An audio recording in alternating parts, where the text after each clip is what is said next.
Hi, Cynthia Allen here. Lavinia has been hosting you throughout the day, but I'm back here now and we'll be exploring neurological challenges with the first talk in this track. And just before we get started with that, I want to just make sure that you know your way around the platform.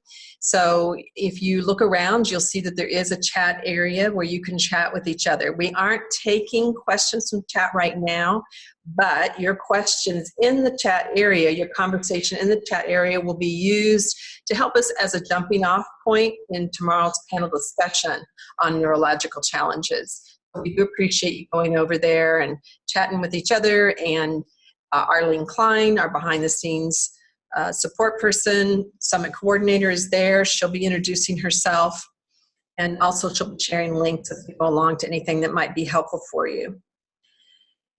So let's see here who we've got with us today to talk about our first option in the neurological challenges.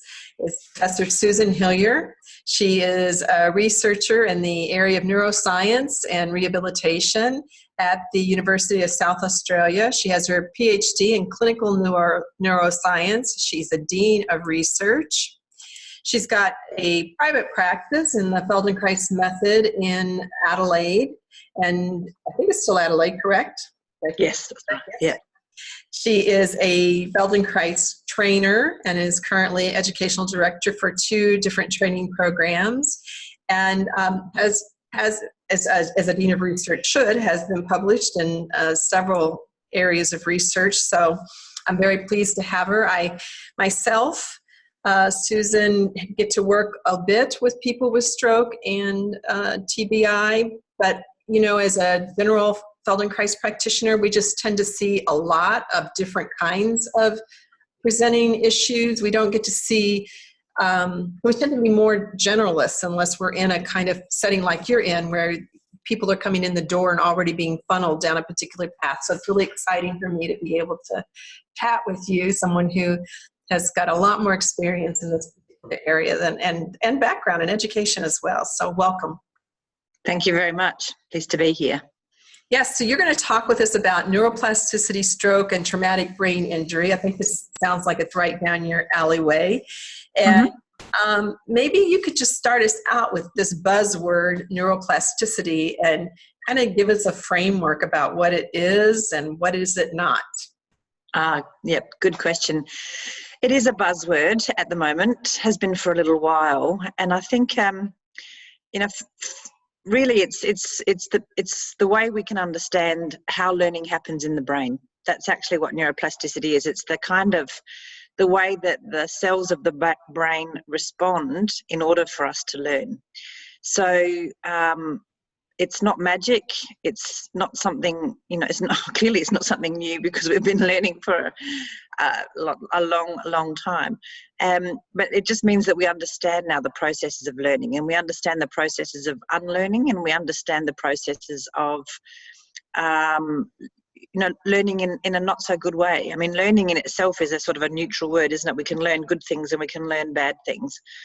We can learn things that serve us well, and we can learn things that aren't so good for us. And therefore, it kind of follows that neuroplasticity, because it's the sort of physiological support for learning, in and of itself is neither good nor bad. It is what it is. It's the way cells change. So if we think about the 2 words, neural plasticity actually means change, which is unusual. People think plastic means like, Tupperware containers or something that's quite fixed. But actually it means change. And most of the biological systems are plastic. Bones are plastic, actually. They can change. So by saying neural plasticity, we're saying that the cells of the brain can change. Now, when I first went to uni, in the 80s, it was a commonly held thing that the brain didn't change. And I think it was almost conceptually like the brain was wired like a house. There's hard wiring. It's related to switches. The switches connect. They connect to appliances that work, and it's basically fixed unless an electrician comes along and messes with it. And we had that kind of view, and that it was a wired system. Now, in a way, it was an odd thing to think, because we of course also knew that we could learn and we could change our behaviour. So I don't know how we actually quite thought that happened. Some of the really old theories were that we were just a bunch of reflexes, for example. But anyway, so fortunately, also in the 80s, some great series of experiments were happening, particularly in the States and elsewhere, that showed that the brain does change, and this wiring is not fixed. And in fact, it's very fluid, it's plastic. So that the sort of functional units of the brain, the neurons, who do have little wires, they sort of connect like this, those connections can get stronger, they can stop, we can make a new connection or somewhere else. We can make more of the wires, if you like, that can make more connections like that. And this is kind of the basis for neuroplasticity. That this was all these different kinds of changes at the cellular level in the brain were called neuroplasticity. And of course, the supporting cells around the neurons also change. So as we learn, not only do we make new connections or we dissolve old connections, but the supporting cells also respond to support our learning, so that they will feed into the neurons and make them healthier and stronger, or they'll withdraw so that those connections aren't so useful. So in a way, neuroplasticity is quite dry, isn't it? It's about bunches of cells changing the way they talk to each other. And then, of course, we can look at it not just at the cellular level, even the molecular level, but whole parts of the brain, which again, in my old neuroanatomy was like, well, the back of the brain is always interested in vision, always, full stop. It's just that's how it's wired. It's genetic. It's, it's our species, blah, blah, blah. But again, when scientists started to be able to image the brain and see what was happening, they realized that actually for someone who'd never had sight, those occipital lobes, these lobes at the back, didn't have anything to do. So they actually became, they started working. They were working more when people were reading Braille, so which is actually a touch sensation, which for you and I would be more here. So they realised that not only can these individual cells rewire and reconnect and communicate in different ways, that underpins learning, but actually whole parts of the brain can be reorganised under extraordinary circumstances, which literally blew people's minds, because it sort of, all the roadmaps for the brain kind of had to go, well, normally occipital lobes do this, because there is now, there is this capacity for being different. So that's sort of in a nutshell what neuroplasticity is.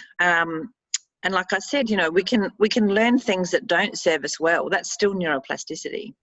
So I think the hype around neuroplasticity is that it's marvellous. It's always marvellous and it's always good for us, and we've got to promote neuroplasticity.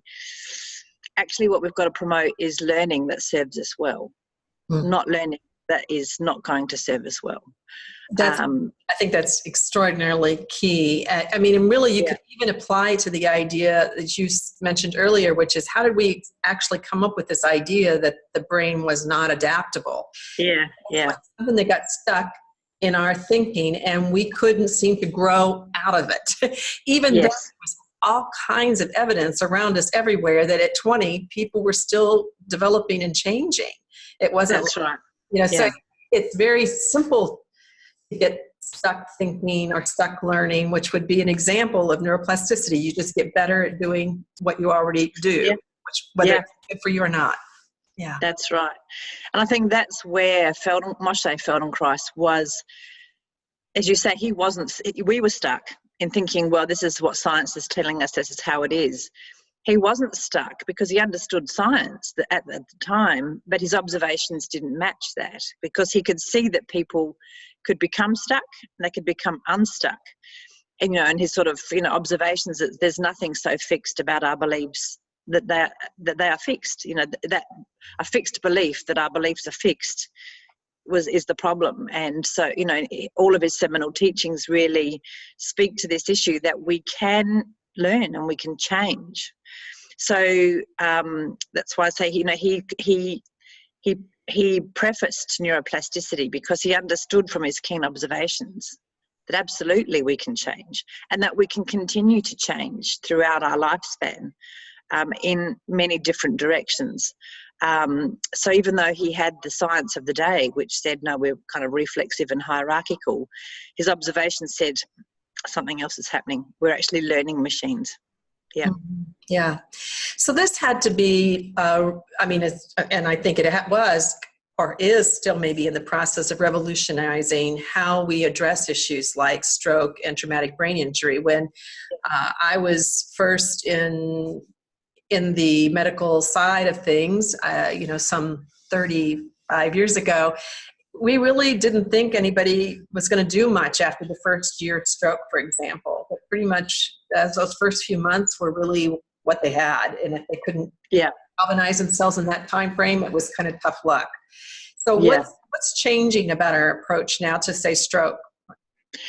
This is where the understanding about neuroplasticity can be very inspiring, I think, for people, is that you're absolutely right. Along with that fixed belief that the brain was fixed, was that once you had a lesion to the brain, therefore, I mean, and again, if I use the example of the house, if you have a whole lot of, wiring removed from your house, let's say they take away the fuse box, then it's gone. And, if you believe that the brain is fixed and you've taken away a chunk of wiring and it's gone, well, then that's it. You don't have the full capacity. So what we now understand is there's a couple of things that can happen, is depending on how much damage is done to the brain, there is a possibility of rewiring. So again, under sort of relatively extraordinary circumstances, other parts of the brain can assume a different function. And there is capacity for the remaining neurons to rewire, to reconnect in different ways, so that we can create alternative pathways. If there is, we can make kind of use a different fuse box, if you like, rather than the fuse box that's been damaged. So this is really, this really gives hope to people, and it's, it speaks to the hope that Feldenkrais offers sort of everybody, because it gives us a really clear pathway to how do we learn, how do we make our learning more efficient, and if you sort of substitute learning for neuroplasticity, how do we make the changes in our brain more efficient and more effective? That's the kind of hope that this new understanding of the brain brings to people. And of course, I don't want to put a but in there, I'll put a little tiny but in there. Neuroplasticity is not magic. And so if we really think about it as learning, everybody accepts there's no learning pill, there's no learning medicine, there's no, putting on a tape and going to sleep and learning your times tables, maybe. Learning is work. It requires some application. So I think this is the message for people to understand, is that after brain injury and after stroke, they are, they've had a setback, they've lost some territory in their brain, and it's about how do they make use of the remaining territory, and they've got to get out and explore it. They're not going to make use of new territory if they sit in a chair. Right. So that was going to actually be my next question. Is there a certain kind of learning or a certain approach maybe that makes the learning more potent, or is there like a rate of learning? Do you know what I mean? Like, yes. Is there a certain rate at which the brain is going to develop if it's given the right? Is there anything that we can hypothesize about that or know? Yeah. Look, this is the $64 million question. And what are the features that really drive the most positive neuroplasticity? I.e., what are the features that drive the most positive learning? And there are a few key features that are pretty well understood. And one is that the task has to be meaningful, interestingly, isn't it? So it's not sort of other more mechanical things so much. That's important is that is the task meaningful? Does it have a purpose for the person? Does it have a salience for the person? Does it mean something to them? Now that intuitively makes sense, because it brings in other areas of the brain like motivation and intention. And we know the brain loves a networked kind of function. So the more that we can have a network function, meaning that there's multiple different parts contributing, the better our chances of success. So meaning has that. But it seems like our brains really are not particularly interested especially my brain, is not especially interested in doing a task that has no purpose, that has no meaning, that has no feedback, it has no reward, it has no sense of that's good for me. So therefore, it seems that the more sort of functional a task is and the more the person is involved in recognising what the purpose is and is it relevant to me, the more likely the brain is going to change from a neuroplastic point of view. So that's one feature of learning, is meaning. There are some more kind of mechanical issues that obviously practice. So we all know that, when we're learning, occasionally we'll hear one thing and it will stay with us forever. But we'd all have to recognise that kind of learning is fairly rare, that we just hear it once or see it once and and often it's quite dramatic, and often, might even be traumatic if we remember it like that. So we all recognise that if we wanted to learn something, we have to practice, like the piano or tennis or anything that we want to become proficient at. And this is the news for people after stroke and head injury, is as frustrating as it is that they have to relearn something like walking, they have to practice. And some of those features of practice are for it to not only for it to have meaning, but for it to have real life kind of variation. So again, what our brains really don't like is just same. Here's a weight, lift it up. It's not meaningful, and it's repetitive in a very boring way. It's fine to build up a muscle bulk, but from a brain's point of view, it's really boring. It's just a rut. It's just a habit, and it won't particularly integrate into something useful. So for people who are wanting to learn function, the repetition has to be in a way that has variation, which keeps us interested. But if you think about that kind of synaptic networking that I talked about, if you're creating variations, then you're creating these more flexible networks that can go, okay, well, now I can walk like this, now I can walk slow, now I can walk, big steps, little steps, I can walk uphill, downhill. All those variations create a more networked function, which again is what the brain is really good at, as opposed to just walking. I just walk like this, and I can only walk in a straight line, on lino floor, etc. So there's repetition with variation, and that has to be kind of repeated. Then the other thing that I would add in is that what we know about learning is the importance of feedback. So when we're learning and we create a kind of a circuitry in the brain of how to do this function, if we just keep doing the same thing, we don't pay attention, we don't get any feedback, there's no quality improvement.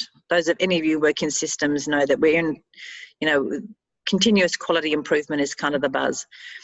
And the way you get continuous quality improvement is you put feedback into the system. So you tell the system, okay, well, you did okay that time, but, your toe got caught on the mat. So next time, lift your toe up higher.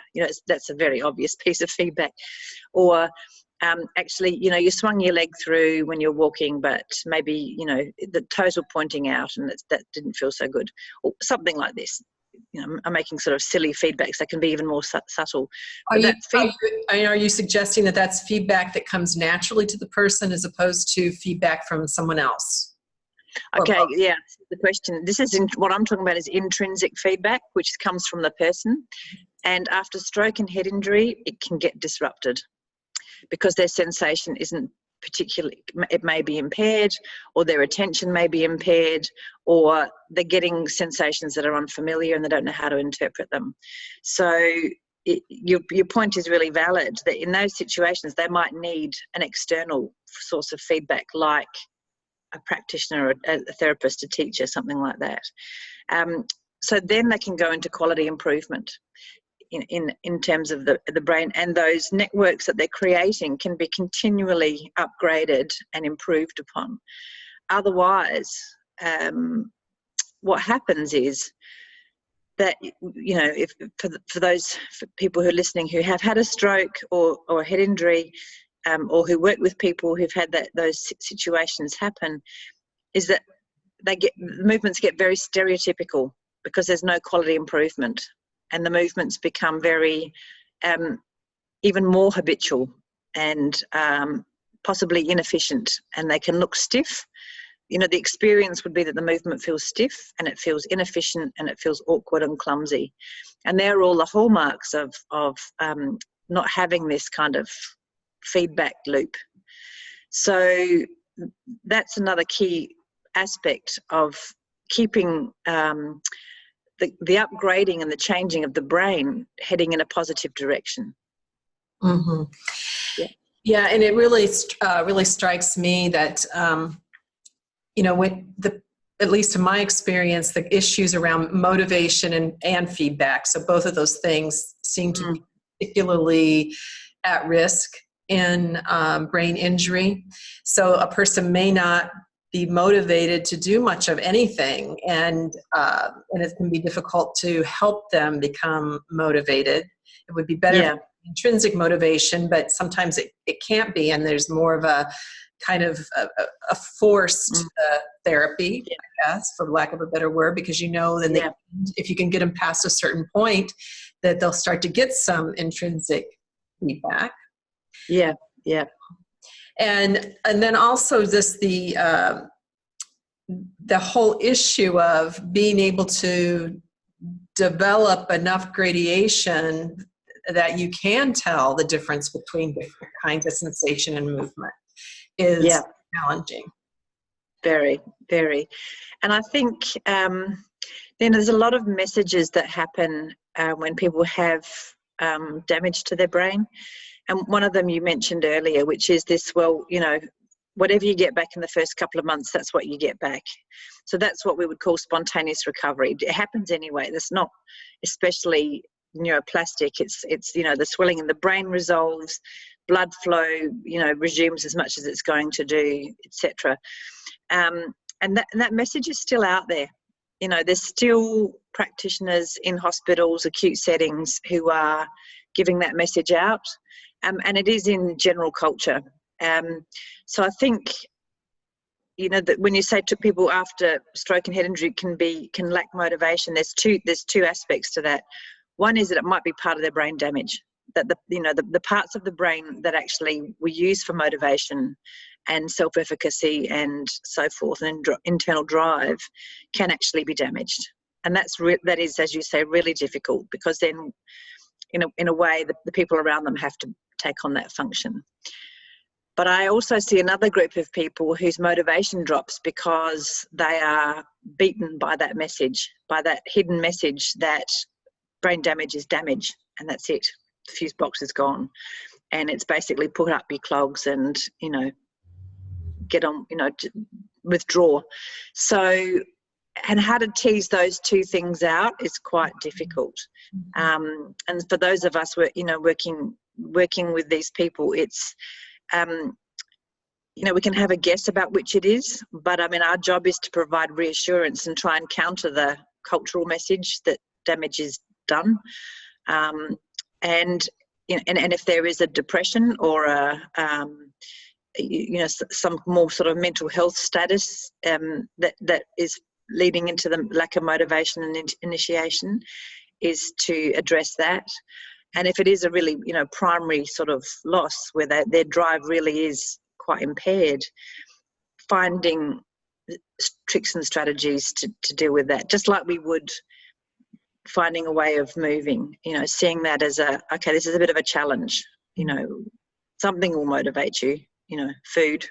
You know.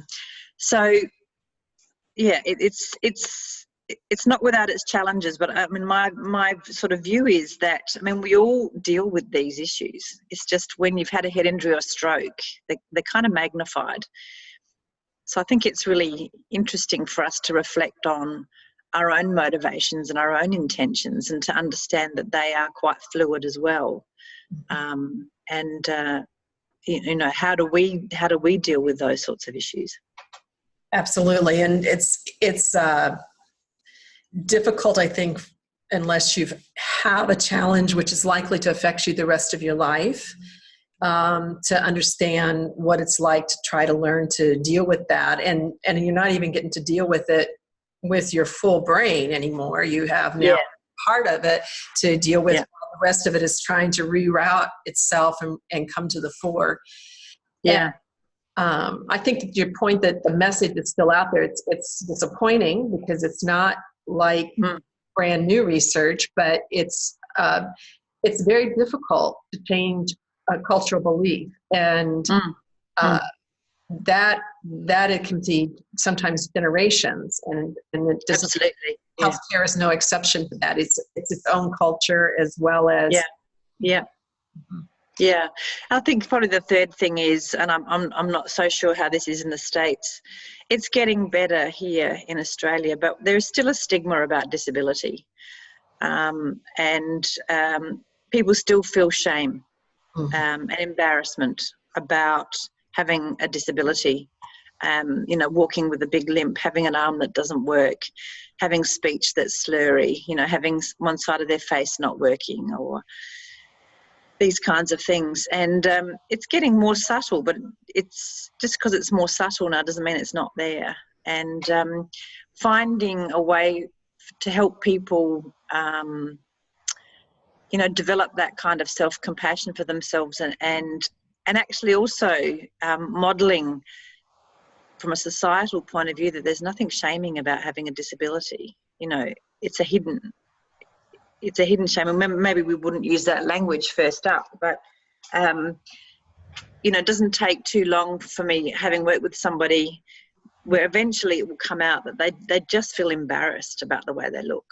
A young guy who's very ataxic and very wobbling, who could walk without a stick, but if he walked with a stick, then people didn't tell him off for being drunk, for example. It's a pretty extreme sort of thing, but this kind, we are such a perfectionist kind of society. We've got to have a perfect body and a perfect look and a perfect this and a perfect that. So somebody who wobbles when they walk, who has a massive limp, who's slow, these are things that our society still is not awfully tolerant of.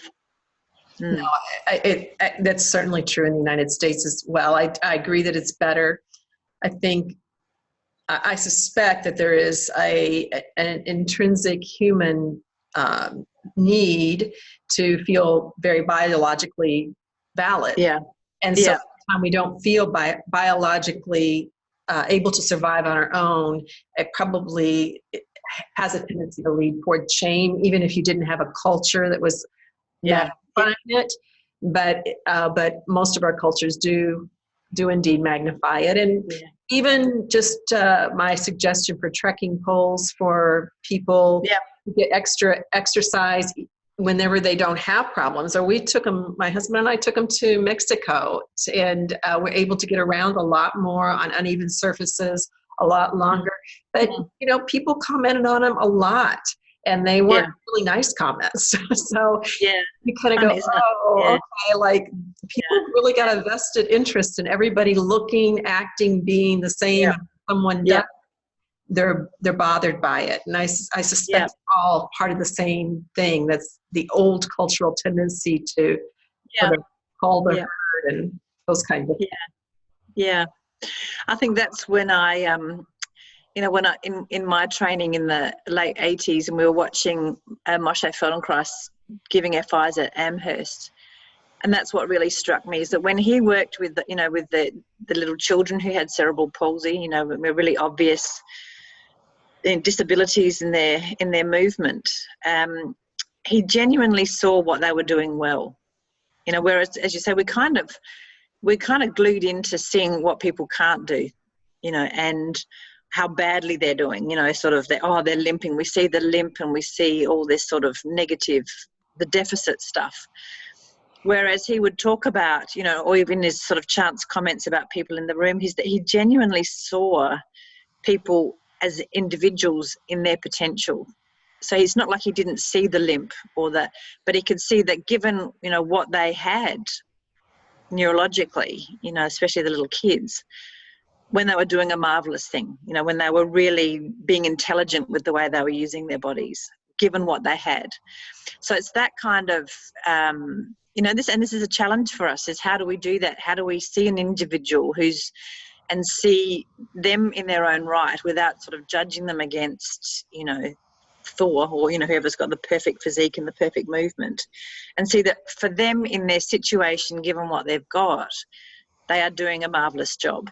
And they can of course do better, because we can all do better, we can all learn more, we can become more efficient, we can become more potent, more effective, but having that lens, I think, is really fantastic. And when you talk to people who have a disability and they meet people who look at them like that, they can tell the difference. The people who judge them in the deficit sort of way, oh, well, this is what you haven't got, as opposed to, wow, this is what you're doing, that's amazing. And that helps them reframe their own self-image, so they can see their own self-image as complete, in what it is. And I think that's what really, I think, won me over. And I still don't find it easy. It's still much easier for me to see the limp and not see that, wow, there's very few muscles left in that leg, and that is a bloody miracle that person can stand on it. That's fantastic. You can see my thinking is still a bit in the sort of deficit model. And my aspiration is to be able to see in the way that Feldenkrais talked about, when he just saw people and their potential. So, I mean, that's a great, I think, a great lens into Feldenkrais and what he sort of poured into the work, into his methodology. Would you say that that's maybe a key aspect? I mean, you started out in physical therapy, correct? Mm-hmm. You're fairly recent to Feldenkrais, at 20 years, I guess, or so. So what would you say that's the kind of thing that really drew you to Feldenkrais? I mean, certainly, I know that you value your field of physical therapy. It's Yeah, probably for me it was a bit the other way around. I first started doing Feldenkrais only 2 years after I graduated. So I didn't actually work very long as purely as a physio. In fact, it was my first year of working that my boss sent me to the first lot of workshops here in the mid-80s, and then it sort of took off from there. So I didn't have a long apprenticeship in physical therapy. I'm interested, but I still work in and around that environment. And I think, what I've noticed over the years is, with a changing understanding of the way the brain works, and a more holistic way that a lot of different therapists and different therapy styles and even the medical profession are moving more towards this idea of, looking at the whole person, and looking at their history and their genetics. The things that Feldenkrais talked about. You got to look at them, not only their shoulder joint, and there's still a bit of that happening. People just become a shoulder joint, but not only their shoulder joint, but the whole body. Not only the whole body, but the mind that's orchestrating it, and then the cultural context and the historical context and the genetic context and all the rest of it. So I think there is a recognition that anybody working in the health and wellbeing area needs to have that bigger lens. I think still what I like most and what suits neurology most is that, probably getting back to that point about, we're not just treating somebody's shoulder, or we're not just treating their ankle, and in that sense, now my client base is quite mixed, and in a way I'm working towards where the diagnosis doesn't actually matter. If someone comes in with a stroke, or they come in with depression, it's still the same kind of issues, is that there's still some stuckness maybe, or some, certainly people need reassurance and hope, which is what we offer. That's universal. However, the way their issues manifest, some muscles work too much, some muscles don't work enough. You can get back to really basic ingredients. Are they paying attention to all of them? Are they paying attention to, they're fixated on only listening or sensing one part of themselves, and they're ignoring other parts of themselves. So in a way, the constellation of things that we work with as Feldenkrais practitioners are the same constellation, because we're all human beings. And I think probably, with my clients who have stroke or head injury, some of the sort of sensory motor issues are more dramatic. You know, the muscles are more switched on or more weak, or the sensations are more impaired, but it's still in the same ballpark. You know, we're all a bit deaf. I mean, I think Feldenkrais said once, we're all a bit spastic. And we are, you know, we're all a bit funny. You know, we all move a bit funny, and we make, you know, we get stuck in movements, and we, you know, we like some muscles and we don't like the others. And so, you know, when I'm teaching students, and everyone's a bit nervous about working with people with stroke and head injury, I have to say. And I try and demystify it, and it's a bit more extreme. You know, the movement dysfunctions are a bit more extreme, but it's the same principles. That some muscles are more available, others are not. Some sensations are more available, others are not. And how do we work with that in a way that's empowering, and not like, oh my God, look at you, your muscles don't work, but oh, that's fantastic, look at what you can do. And how about if we try and get this movement in, you know, like this? How does that feel to you? And get them paying attention. It's the same process, I wonder if, and I know we didn't talking about this, but I see so many articles now on concussion, post-concussion syndrome. Yeah. I have a number of people that have struggled with concussion, and in a way, that's a kind of minor, I don't know if this is probably not correct, but I kind of think of it as a minor traumatic brain injury in a way. It is. No, you're 100% correct. It is. It's a mild traumatic brain injury, but often repetitive. Yeah. And so is there something different, something unique that we can think about it in relationship to neuroplasticity, or? Yeah, I think the concussional syndromes that people are starting to understand more, and these first popped up for me, you know, when I was doing my PhD in the early 90s, and I was interviewing people post head injury, and it became really clear that some people had this kind of thing. And of course now it's well accepted, the concussional stuff, that, you know, the minor blows to the head, but they still cause damage. And I've seen a lot of people over the years with that. And some of the features of, you know, fuzzy thinking, poor attention, sensory overloading, fatigue. These are things that we can really help. You know, if you think about the ATM environment, that's exactly what we're doing. We're quietening the environment down, and we're just helping them to practice sensing in a really, you know, just in really small bite-sized chunks of sensing. Just pay attention to this, rest when you need to. Pay attention to that, rest when you need to. And this is, you know, to my mind, is the perfect recipe for somebody who's in that concussional thing, because if you ask them, what they talk about is this sort of, they just walk around feeling woolly and overwhelmed all the time. So by showing them how to master themselves in a very constrained, quiet environment, then they can slowly increase their attention, and they can slowly increase their capacity to deal with sensations again. And we just start off in that quiet way. So ATM is a fantastic staged process for helping people to learn how to deal with the complexities of a modern environment when their brains are really bruised and shaken. And I can't speak highly enough for the sort of the gentle way that people do it. You know, there's some great practitioners here who use sort of that process in a really creative way of giving people these stepping stone sort of experiences to get back into the real world. So that might be from, you know, doing little mini ATMs in their office, to then, you know, doing a little mini ATM, you know, maybe in the, you know, the waiting area, or a mini, and then finally working up to, you know, giving them a little sort of mini ATM task in the middle of a shopping mall.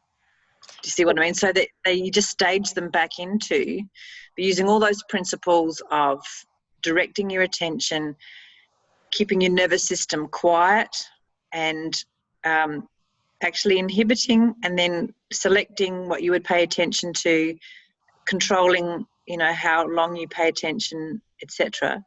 It's a fantastic model. And just for people who are not used to hearing us talk about things in initials, ATM stands internal way in our culture of saying awareness through movement. And you've been doing awareness through movement, actually. If you've been tuning in the morning with Philly or in the evening with Dorothy, you're doing awareness through movement. So you do know what it's like already. And if you don't know what it's like, actually, Susan is going to lead us in something that might be valuable for somebody with a brain injury of some type. And I think we'll all enjoy it too. So. Okay, so wherever you are, hopefully you're sitting, and if you can find a chair that's fairly firm and with a fairly flat seat, and if possible, if it's a sort of a harder, shinier surface so that you can slide a little bit, so not a cushion. And come to the front of the seat so that your both feet are firmly on the floor. And if you have trouble moving one leg, just position your leg, you can use your hands or whatever, it's just so that your legs are pretty symmetrical. That means that, the left leg and the right leg are roughly in the same position. And if you feel comfortable, so you're sitting towards the front of the chair, so you're not resting on the back, if that's okay for you. Now, if your sitting balance is still a little bit wobbly, of course, lean back, but you'll feel more if you can sit a bit forward. And have your hands resting on your thighs or the knees, wherever your hands can rest comfortably. And sit there for a moment. Now, just try shutting your eyes. And again, if that makes you feel really uncomfortable, of course, open them. But if you can find even a halfway where maybe your lids are just a little bit lowered and you're only looking, down the bottom of your eyes, but somehow or other, try and reduce your looking. So remember, as I said, training attention in this sort of awareness through movement process is we want to get you to pay attention to some more accurate feedback so that you know what you're doing. And as you're sitting there, one of the most important things that you can know is where you are. Now, that might seem a really strange thing, isn't it? What do you mean, where am I? I'm sitting on a chair, you just told me to. Well, I'm meaning a little bit more specific.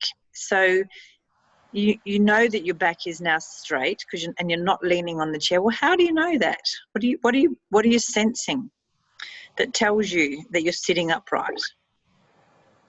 And what are you sensing to tell you that your feet are flat on the floor? So you saw them, but now that your eyes are shut, how do you know that they're still there? How do you know that the soles of your feet are touching the floor? And how much of the soles of your feet are touching the floor? And if you've got shoes, that's a little bit tricky because your shoes are touching the floor actually and your feet are in the shoes. How do you know that? So all the time your brain is computing these millions of different bits of information. It's quite fantastic, isn't it?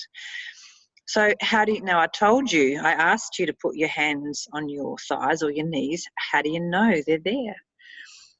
And where are they on your thighs? Are they more towards the knees or more towards the hip joints? And how do you know?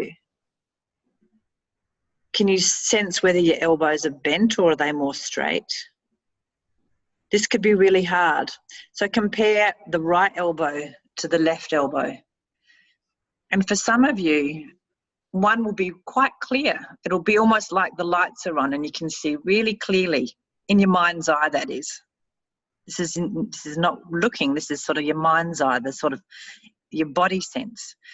And for others of you, the other side will be really kind of murky, like, I'm not really sure. I'm not really sure where it is. Like I can feel my hand on my thigh, but I can't really tell where my elbow is. Now, here's the trick is that when you sense something that's not clear, do you then immediately go into a tailspin of, oh, that's useless, I hate this stroke, I'm so pathetic, I don't like my right arm, it's useless, blah, blah, blah.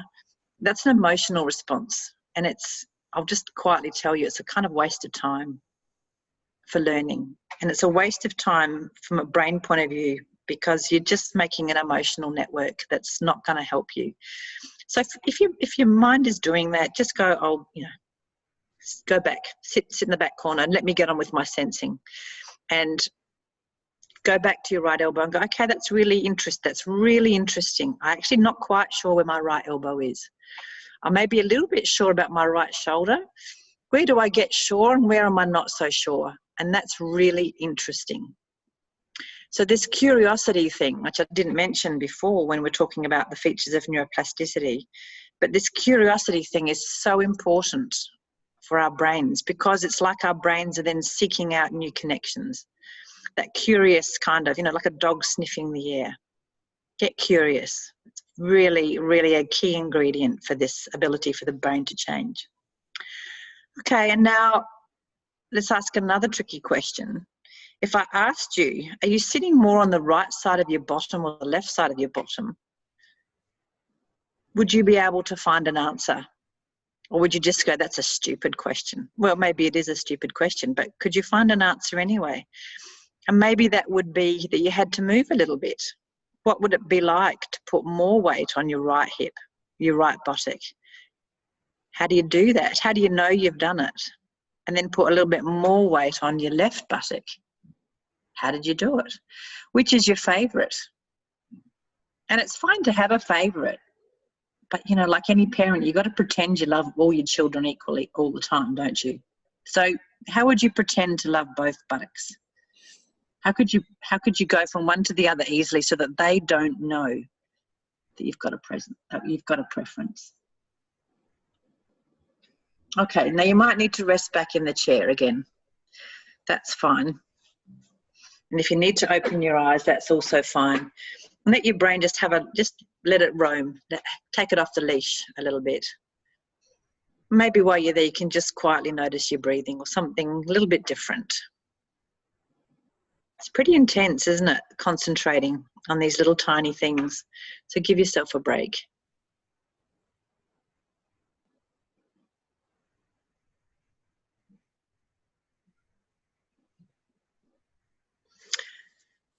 No, because we haven't got heaps of time. It's a very short break. When you do this again, you can give yourself a much longer break.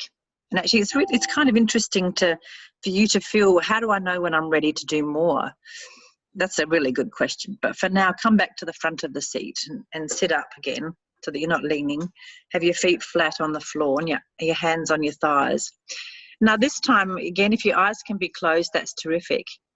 Now find a way that you could push your right knee a little bit forward. So it goes away from you. It goes more to the front of you, if you like, more away from you. I can't see what anybody's doing, so I'm hoping. So let's say, your right and your left knee were fairly equal. So your right knee goes forward relative to the left knee. And how do you do that?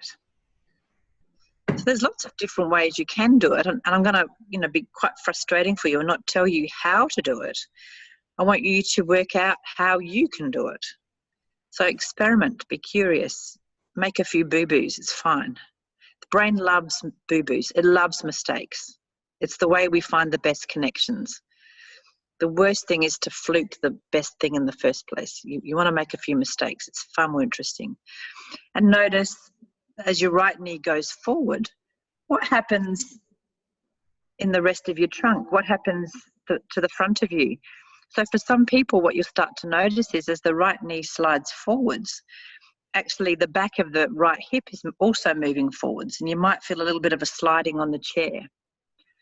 Maybe. What do you feel under your feet? You could compare that to what it felt like before. Does the pressure under one foot change or the other foot? And then notice what's happening to the front of your chest. So again, for some people, what you might notice is that the front of the chest starts to turn a little bit to the left. Maybe the right shoulder comes a little bit forward. Maybe the face turns to the left. Maybe not. Everybody's beautifully different. But notice for you, what is it? What happens when you slide your right knee forward? And then it comes back, obviously. Maybe I forgot to tell you that it's got to come back to the chair. So it's going forward and then coming back to where it started from. Now just pause for a little bit, just for a moment there. Take stock of yourself. make sure that all your bits are there and all those funny questions I asked are still present in your mind's eye. So your hands on your thighs and feet on the floor, bottoms on the seat. You know that your back is upright and you know you're breathing. And now this time, and again, if you need to rest, you can just listen to this and imagine it. But for those of you who want to keep going, this time, could you take your right knee backwards a little bit so that it goes a little bit further? It actually goes back towards the chair. And so your right hip will slide backwards a little bit. And then it comes back to the resting position. Do that many times. It's only a tiny movement. You know, there's no heroics here. Nobody's assessing your range of movement or anything. It's about how can you do this? And how here's the really interesting thing is how can you do it and it feels light and easy? So this is a little task for your brain to get really interested in, is could you do it in a way that feels kind of clunky and yuck? How would it be to do it in a way that it just floats back a little bit? Now it might be to go slower. It might be to go smaller. It might be to do less. How could you make this really light? Almost as if your right hip is just floating back. Your right knee is just floating back. And then it comes forward again.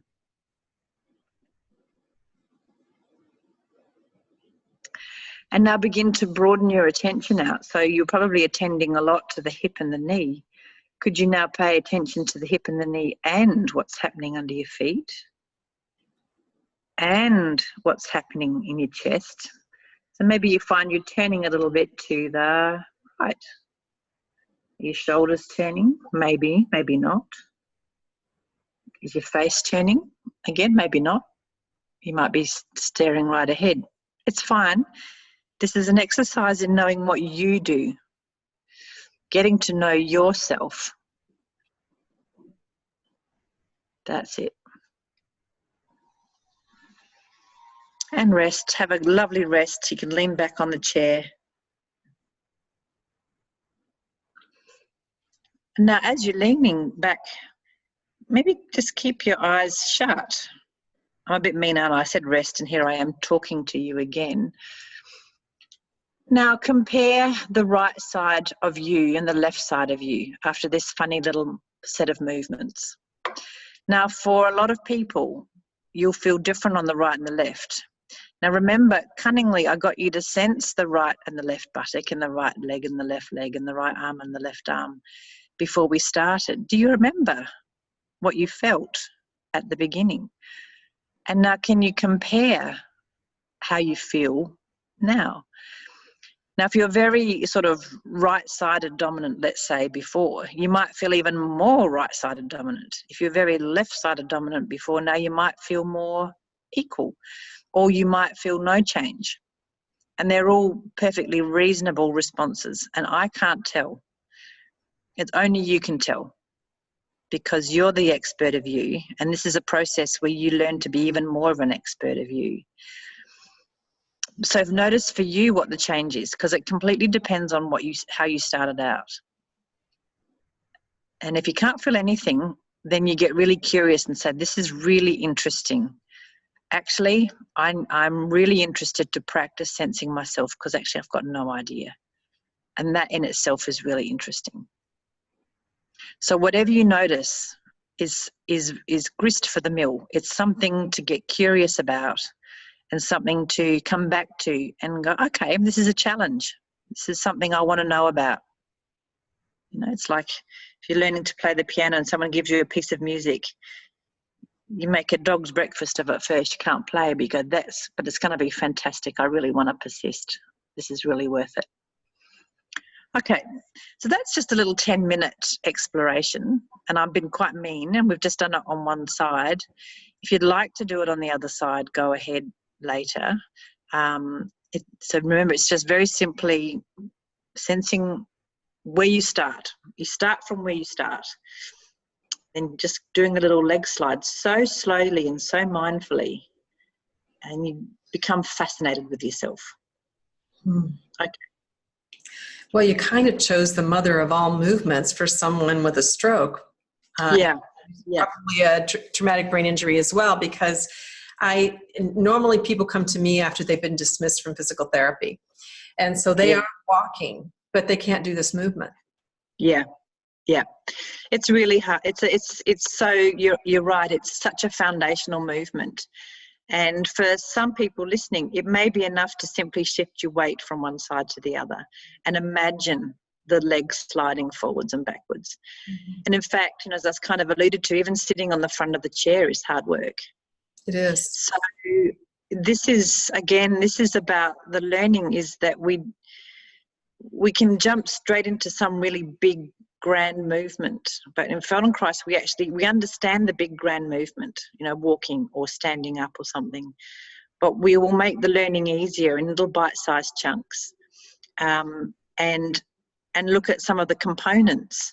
But I think all of you can kind of imagine that leg sliding, that leg being able to move relative to the other one, is a precursor for walking. It's a precursor for dancing. It's a precursor for rolling over in bed. You know, so this ability to move one leg relative to the other and to be able to shift your weight, these are the foundations for so many meaningful, useful daily functions. So yeah, enjoy them. And yes, and Susan, you started with something that I think is really powerful that I don't know that I've ever started with much with anybody, which is, how do you know and sense what you sense? So that, I think one of the things in the Feldenkrais work that I think can give people hope is that it's enough to ask the question. If you're willing to ask yourself the question, you're starting to engage neuroplasticity in a positive way. If you're willing to ask the question, you don't even have to be able to answer it. No, that's right. Yeah, if the answer is, I don't know, that's really interesting. If the answer is, oh, I know, actually it's not so interesting. That's so interesting. Yeah. The I don't know answer is the really interesting one. You know, that's where things get juicy and interesting. Yes. Well, Susan, we've been asking people as we wrap up, is there a way that you would like to expand your own personal map or the map of your field or work at this point? The sub-theme is the map is the territory. How would you? For me, my personal work? Yeah, your personal work or your personal life, either one. Oh, look, you know, I'm endlessly coming up with things I don't know. And I think, you know, we're really interested in the process of you know, learning how to learn, and this idea of our self-image is what really interests me. You know, and I think, you know, what we get really good at in Feldenkrais is this sort of art of introspection. And it doesn't actually, it's interesting, it doesn't actually make you more self-absorbed in my experience, because by becoming more aware of myself, I actually then feel better equipped to observe and be with other people. So I think at the moment for me, the art of introspection and knowing how do I construct my own self-image, and where are the gaps, and, you know, where are the sort of pitfalls. And we really want to look at this in other people too. So we're going to be starting a new set of experiments at work. We've just finished a little trial with people with stroke doing ATM, and it was very positive. It's hard to capture the change because it's so internal, but this ability to go inward and sense self seems to be a really useful skill. And we want to understand that more from a brain point of view, and that as people get better at that, what is changing in the brain? Like, as my self-image gets more complete and I get to know myself better, what does that look like? And is it different in somebody who's like a super mover, you know, like a dancer? And we work with dancers a bit as well. You know, is their sort of physical self-image, how does that differ from me as an ordinary mover? How does that differ from somebody who's learning to move again, like someone who's had a stroke? So yeah, there's a sort of bit of me in there, and there's a bit of work in there as well. Mm-hmm. Thank you. So Susan mentioned that you could go back and do the movement later. I just want to remind you that this talk will be up usually in about 2 hours, and then available for free for 48 hours, so you could pause it.